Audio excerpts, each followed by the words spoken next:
Bonjour à tous and welcome to Learn French with Vincent, and this is Unité 10, leçon H. And in this lesson we'll see together le participe présent, okay? And so, well, this video will be divided in two parts. The first one, when do we use it? So, l'emploi, okay? And the second part, how do we make it? So, la formation, all right? So, we'll first start with the l'emploi. So, how do we, or when do we use this participe présent? One of the first and most common way to use le participe présent is to construct what we call le gérondif. And then le gérondif, normally you will write it or you will construct it with la préposition en, like that, and you will put your participe présent form, so the form that we'll discover in this video, okay? And the idea of this gérondif is just to express two actions, so des actions simultanées, so two things are taking place at the same time, okay? So you've got this gérondif form that you can use to express this thing. For instance, il marche en écoutant de la musique. Okay, so it's in red, this écoutant, just to show you that this is what we call le participe présent here. So first you get this en and then écoutant. So il marche, marcher is to walk, so he's walking. En écoutant, okay, and remember, so if we use this gérondif form, as I said, we want to express the fact that two things are happening at the same time. Écouter is to listen, okay, so il marche, he's walking, and he's listening to some music, so il écoute de la musique. And in that case, well, you use en écoutant, and then you want to express the fact that it's happening at the same time. Il marche en écoutant de la musique. Alright, so that's the first use of this gérondif form. The second use is, of course, to use or to express two actions, donc des actions simultanées, but then in that case it's possible to write or to construct that without this preposition en, but keep in mind that it's in most of the cases you will use these structures when you write, principalement à l'écrit, okay? Normally, if you want to use it orally, you will use this gérondif form, so the form that we saw previously, okay? But then it's possible to use it like that, so think about that, and it's mostly if you want to write it. So, regardant le frigo, okay, regarder is to watch or to look, frigo, the fridge. Elle se dit qu'elle doit aller acheter à manger. Okay, so she tells herself, if you want, that she must go and buy some food. Donc, regardant le frigo, elle se dit qu'elle doit aller acheter à manger. Okay, so in that case, when you put this participe présent here, well, clearly it's because you want to say that this first thing here and the second thing here, well, they are happening at the same time. Okay, but keep in mind that this structure is when you write. If you want to use it orally, then in that case you should use this preposition en first and then use this form that we call gérondif that we saw a few minutes before. Okay.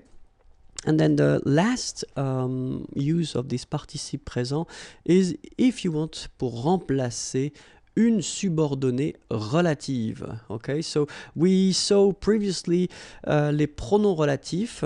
Okay, so if you don't know what une subordonnée relative is, I definitely advise you to try to find les pronoms relatifs, and it will be more clear. And so we can, you know, take this example like with qui.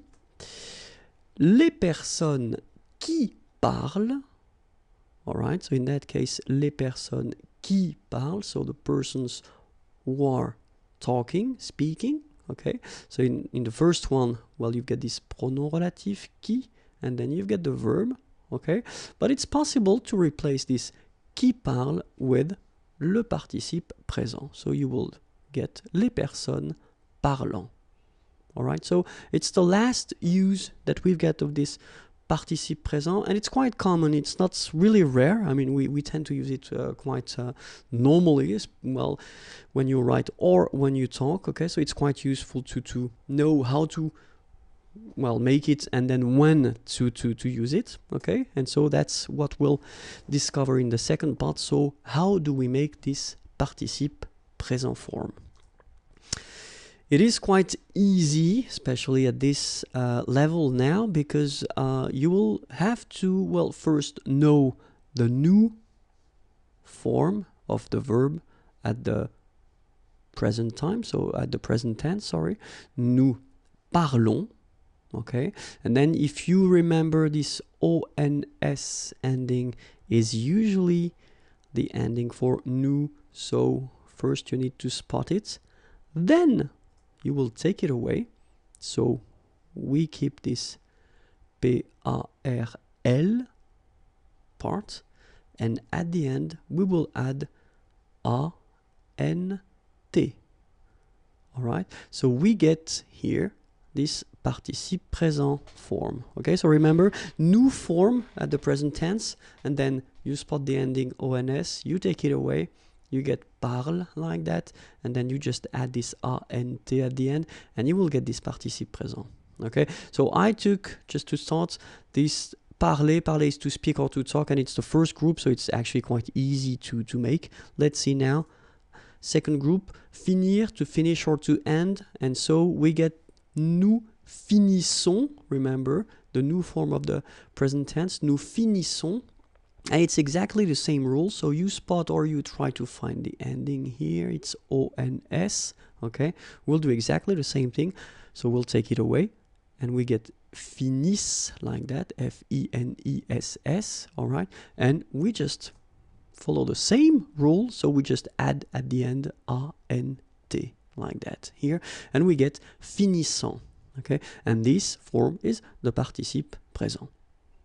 Okay, let's see now a verb from the third group. So normally third group, you know, just we've got the irregular verbs, so of course it's quite interesting to have a look at them. And then I just took the verb prendre. Prendre is to take, and then we get the form nous prenons.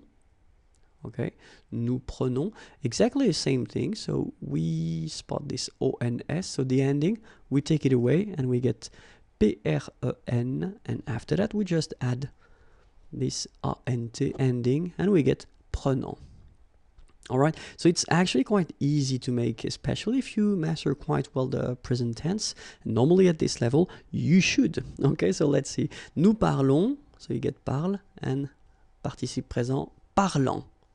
Nous finissons, finisse, and then you will get finissant. Then nous prenons, prenne, prenant. All right, but then of course, you know now French language, and we've got exceptions. But the good thing is that we've got only 3 exceptions. The first one is être, and it will give you étant. So étant will be the participe présent form of être. Être is to be. And then avoir, of course, to have, and you will get ayant. Okay, ayant will be the participe présent form of avoir. And the last one will be savoir. Savoir is to know, and we will get sachant. Okay, sachant. So étant for être, ayant for avoir, and then sachant for savoir. Okay, and well, this is it for le participe présent. If you want more videos, then youtube.com/imagier, and the website is here, imagier.net. Have a great day. Bye bye.